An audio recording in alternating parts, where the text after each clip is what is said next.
नमस्कार साथियों, आज मैं आप लोगों के बीच प्रस्तुत हुआ हूँ। एक बहुत ही महत्वपूर्ण टॉपिक है। आजकल हम लगातार जो हैं बाहरी राज्यों से जो आवेदन कर रहे हैं नर्सेज के 1564 पदों पर, उसी विषय में लगातार बात कर रहे हैं, उसी विषय में तैयारी कर रहे हैं कि कैसे हम इन लोगों को बाहर करें। और लगातार पूरे प्रदेश में हम लोग काम कर रहे हैं। अजीत भाई, मैं, हर्ष भाई और जितने भी हमारे साथी हैं, हम सब लोग मिलकर काम कर रहे हैं। और हमें लगता है कि अब वो दिन दूर नहीं जब हम बाहरी राज्यों के इन लोगों को उत्तराखंड में सरकारी नौकरियों से बाहर का रास्ता दिखाने में सफल होंगे। बहुत जल्द हम माननीय उच्च न्यायालय की शरण में चले जाएंगे। हमारी पूरी तैयारी हो चुकी है। हमने 4 वकीलों से बात की है। अब डिसाइड करना है कि उन 4 वकीलों में से हम किस वकील के पास जाएं। लगातार अजीत भाई से रोज़ मेरी बात हो रही है। फ़ोन के माध्यम से हम लगातार बात कर रहे हैं और जिस तरह से अजीत भाई लगे हैं, ये बहुत ही खुशी की बात है कि वो पूरी ईमानदारी से काम कर रहे हैं। मैं उत्तराखंड के समस्त बेरोज़गार नर्सेज से एक निवेदन करना चाहता हूं कि सभी लोग आर्थिक रूप से अजीत भाई को सहयोग करें। कोई बहुत बड़ा अमाउंट वो नहीं मांग रहे हैं। लाख रुपए की डिमांड नहीं की जा रही है कि 1-1 लाख रुपए आप दो, ऐसी कोई डिमांड नहीं की जा रही है कि जिसको पूरा नहीं किया जा सकता है। अपने भविष्य को बचाने के लिए, अपने भविष्य को सुरक्षित रखने के लिए एक छोटी सी धनराशि की वो बात कर रहे हैं और मुझे नहीं लगता सहयोग राशि इतनी बड़ी है। इतना सहयोग सभी को करना चाहिए, क्योंकि जाहिर सी बात है, ये केस जब माननीय उच्च न्यायालय में जाएगा, तो जब ये हमारे फेवर में आएगा, तो कहीं ना कहीं इससे उत्तराखंड के समस्त बेरोज़गारों का भविष्य सुरक्षित होगा। और बाहर के राज्यों के लोगों को बाहर का रास्ता दिखाना इस समय बहुत ज़रूरी है। आप देख सकते हैं, जैसे मैंने अपने पिछले वीडियो में बताया था कि राजस्थान सरकार ने राजस्थान के युवाओं के लिए एक पहल की थी और बाहरी राज्यों के आवेदकों को उन्होंने पूरी तरह से अपने राज्य में प्रतिबंधित कर दिया था सरकारी नौकरियों में। इसी तरह से मध्य प्रदेश सरकार ने भी बाहरी राज्यों के आवेदकों को अपने राज्य में सरकारी नौकरियों में पूरी तरह से प्रतिबंधित कर दिया था। तो मैं आप लोगों से एक ही निवेदन करना चाहता हूँ, हम लोगों को भी इसी तरह की पहल करनी चाहिए। इसके लिए हमें माननीय मुख्यमंत्री जी के ऊपर लगातार दबाव बनाना चाहिए, जिससे कि उत्तराखंड के अंदर बाहरी राज्यों के जितने भी लोग आना चाह रहे हैं सरकारी नौकरियों के माध्यम से, वो ना आ सकें।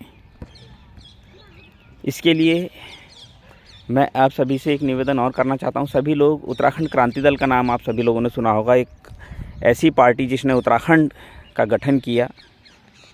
और उत्तराखंड क्रांति दल ही एक ऐसी पार्टी है जो उत्तराखंड के मूल निवासियों के हकों की बात करती है। तो हमें उत्तराखंड क्रांति दल से सहयोग इस विषय में लेना चाहिए। वो पूरी तरह से हमें मदद करेंगे, पूरी तरह से हमारा साथ देंगे, क्योंकि वो उत्तराखंड के युवाओं के, उत्तराखंड के मूल निवासियों की बात करते हैं। और ये बहुत ज़रूरी है कि हमें अपने अधिकारों की रक्षा के लिए उत्तराखंड क्रांति दल का सहयोग लेना चाहिए। मैं उत्तराखंड के समस्त बेरोज़गार नर्सेज से एक निवेदन करना चाहता हूँ, सभी लोग जितने भी उत्तराखंड क्रांति दल के नेताओं को जानते हैं उनसे संपर्क करें। जब तक हम उनसे संपर्क नहीं करेंगे, उनसे मिलेंगे नहीं और अपनी इस लड़ाई में उनको अपना हिस्सेदार नहीं बनाएंगे, तब तक ये लड़ाई जीतना हमारे लिए कहीं ना कहीं एक बहुत टेढ़ी खीर है। ये बहुत पेचीदा मामला है, क्योंकि इसमें राज्य सरकारें इन्वॉल्व हैं। आज अगर बाहरी राज्यों से लोग हमारे राज्य में आ रहे हैं, ज़मीन खरीद रहे हैं और सरकारी नौकरियों में आवेदन कर रहे हैं, तो कहीं ना कहीं राज्य सरकार की एक बहुत बड़ी भूमिका है, जिसके तहत वो लोग यहाँ आ पा रहे हैं। तो मैं उत्तराखंड के समस्त बेरोज़गार नर्सेज से एक निवेदन करना चाहता हूँ, अगर 1564 पदों पर हमें परमानेंट जॉब चाहिए, तो इसके लिए हमको लड़ाई लड़नी पड़ेगी। इसके लिए हम लोगों को क्या करना पड़ेगा, हम लोगों को इसके लिए बाहरी राज्यों के आवेदनकर्ताओं के आवेदनों को हर तरह से निरस्त कराना पड़ेगा। चाहे इसके लिए हमें कुछ भी क्यों ना करना पड़े, हमें उनके आवेदनों को निरस्त करवाना पड़ेगा। और ये तभी संभव है जब तक कि हम एक होकर इनका विरोध ना करें। हमें ज़मीनी स्तर पर भी लड़ाई लड़नी पड़ेगी। ज़मीनी स्तर पर इसलिए हमें लड़ाई लड़नी पड़ेगी क्योंकि सिर्फ उच्च न्यायालय के भरोसे बैठ जाना मुझे नहीं लगता ये सही है। क्योंकि कोई भी लड़ाई है, ठीक है, आप कानूनी तौर पर उस लड़ाई को लड़िए, लेकिन ज़मीनी तौर पर भी उस लड़ाई को हमें लड़ना चाहिए। जिस तरह से हमने सारे आज तक जितने भी आंदोलन किए, हमने उच्च न्यायालय के माध्यम से भी किए और ज़मीनी स्तर पर भी हमने वो लड़ाइयाँ लड़ी, और इस लड़ाई को भी हमने इसी तरह से दोनों तरह से लड़ना है। अजीत भाई से मेरी लगातार बात हो रही है और बाकी साथी भी लगातार मेरे साथ संपर्क में हैं। मैं सभी लोगों से एक ही निवेदन करना चाहता हूँ, सभी लोग अजीत भाई से लगातार संपर्क में रहें और सभी लोग अजीत भाई को अधिक से अधिक सहयोग करें।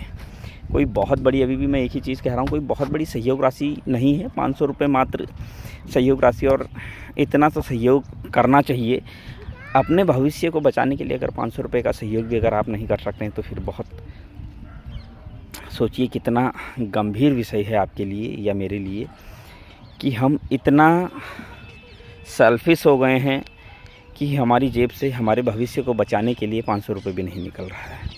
तो कहीं ना कहीं साथियों, हमको ये चीज़ समझनी होगी कि अपने भविष्य को सुरक्षित रखने के लिए एक तो जागरूक होना बहुत ज़रूरी है। आप वकीलों से बात कीजिए, आप अपने जितने भी साथ के बेरोज़गार नर्सेस साथी हैं उनसे बात कीजिए। हर एक वो रास्ता हमें अपनाना पड़ेगा जिससे कि हम अपने भविष्य को सुरक्षित कर सकें, क्योंकि अपना भविष्य बचाना इस टाइम पर सबसे बड़ी प्रमुखता है।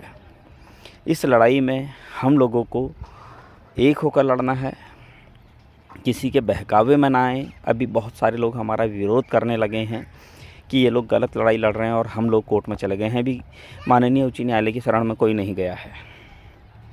कुछ लोग अब बोलने लगेंगे कि अब हम जा रहे हैं, आप हमें सहयोग करो। तो इस तरह की चीज़ों से आप बचें। अजीत भाई और हमारे द्वारा ये मामला उठाया गया, इससे पहले किसी ने इस मामले को नहीं उठाया। अब ये जब मामला तूल पकड़ गया तो लोग कहीं ना कहीं अब क्या कर रहे हैं, बाकी बेरोज़गार नर्सेस को गुमराह कर रहे हैं। तो किसी के बहकावे में ना आए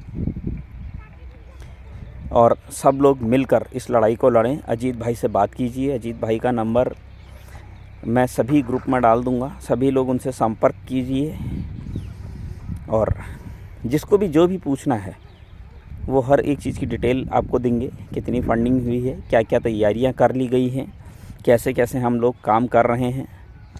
और माननीय उच्च न्यायालय की शरण में हम जा रहे हैं। जब भी जाएंगे, या तो कल जाएंगे या परसों जाएंगे, मतलब बहुत बाद में नहीं, 1-2 दिन में हम जा रहे हैं। और अजीत भाई के साथ मैं खुद जा रहा हूं, क्योंकि हम लोग मिलकर इस लड़ाई को लड़ रहे हैं और हम दोनों ही इस लड़ाई में मेन किरदार के रूप में हैं। बस फंडिंग मैं इसलिए नहीं करवा रहा हूँ अपने अकाउंट में, क्योंकि ठीक है, मैं इन चीज़ों से थोड़ा दूर रहना पसंद करता हूँ।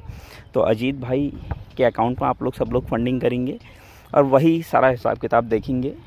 उन्हीं से आप जो भी डिटेल लेनी होगी फंडिंग से रिलेटेड, या फिर बाहरी राज्यों के लोगों को बाहर निकालने के लिए क्या क्या हम कर रहे हैं उसके रिलेटेड रिगार्डिंग जो भी आपको पूछना है, आप मुझसे भी पूछ सकते हैं। मुझसे सिर्फ फंडिंग के अलावा बाकी सब कुछ पूछ सकते हैं, क्योंकि फ़ंडिंग का मुद्दा मैं नहीं देख रहा हूँ, अजीत भाई देख रहे हैं। तो फंडिंग आप उन्हीं के अकाउंट में करेंगे।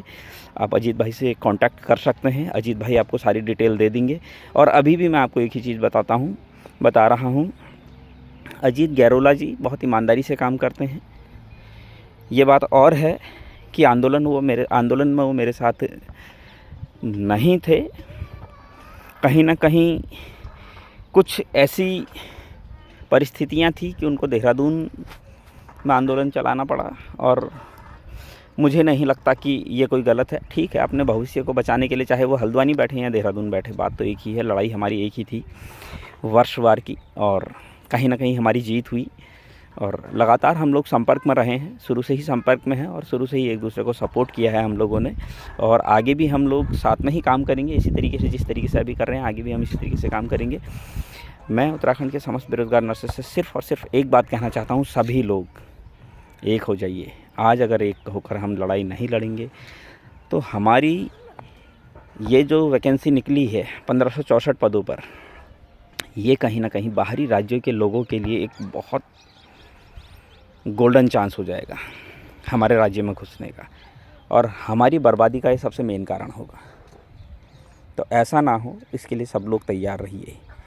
बाकी जिस दिन हम कोर्ट में जाएंगे, हम उस दिन वीडियो के माध्यम से आप लोगों को अवगत करा दूंगा। या तो हम कल चले जाएंगे या परसों चले जाएंगे, मैं भी आप लोगों को बता रहा हूँ। 1 या 2 दिन में हम लोग माननीय उच्च न्यायालय की शरण में होंगे। वकीलों से हमारी बात हो गई है, सारा हम मैटर डिस्कस कर चुके हैं। बस अब हमें सिर्फ पिटीशन फाइल करनी है।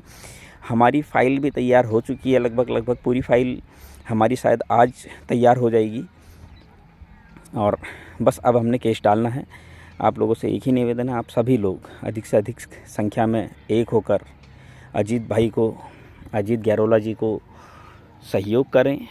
सहयोग राशि बहुत ज़्यादा नहीं है, अभी बता रहा हूँ, मात्र 500 रुपये हैं, और मुझे नहीं लगता 500 रुपये कोई बहुत बड़ी धनराशि है। सभी लोग, क्योंकि हम लोग एक केस लड़ रहे हैं और उस केस के रिगार्डिंग ही ये बात मैं आप लोगों से कर रहा हूँ।